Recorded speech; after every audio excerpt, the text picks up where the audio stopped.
میں نے کہا اس طرح نہیں ہے، دعا میں آپ کو ہلنے کا حق نہیں ہے. دعا کس سے مانگ رہے؟ احکم الحاکمین، وہ تیرے جیسے تھوڑا ہی ہے، اس جیسے تو کوئی بھی نہیں. لیسا کمثلہ شیء. تو دعا بہت توجہ سے مانگا کرے.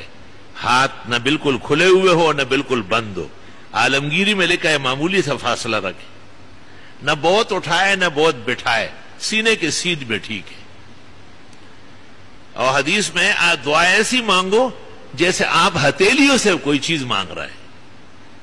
دعا میں ادھر ادھر دیکھنا، اوپر نیچے سر اٹھانا بد نصیبی ہے، دعا سے محرومی ہے.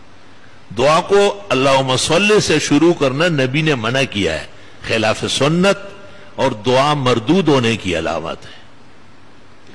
جس آدمی نے اللہم صلی سے شروع کیا، آپ نے کہا عجلتا، عجلت کر رہے ہو. دوسری حدیث میں ہے کہ متعجل کی دعا قبول نہیں ہوتی. فرمایا اذا دعوت فاحمد ربک، جب بھی دعا مانگو پہلے الحمدللہ پڑھو. ثم صلی علی نبیک، دوسرے درجے میں پیغمبر پر درود بھیجو. ثم صل تو پھر مانگ ملے گا. آپ اندازہ لگائے، یعنی دعاؤں کے آداب بھی بڑے بڑوں کو یاد نہیں ہے. اللہم صلی علی محمد. بابا یہ کیا ہو رہا ہے؟ یہ آپ کی اپنی کوئی شریعت ہے کیا؟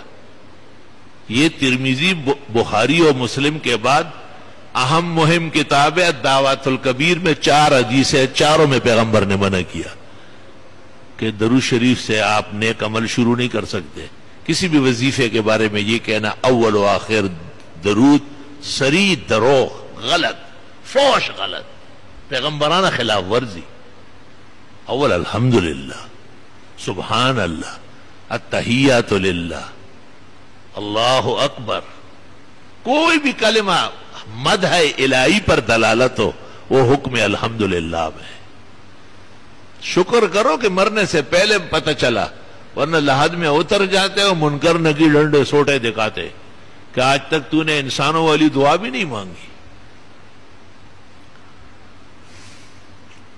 ترمذی شریف جلد اول جہاں کتاب الصلاۃ پوری ہو رہی، امام ترمذی کہتے ہیں باب الثناء علی اللہ، پہلے اللہ کی حمد و ثنا، ثم الصلاۃ علی النبی، پھر درود، ثم الدعاء. اب مانگو جو مانگنا ہو.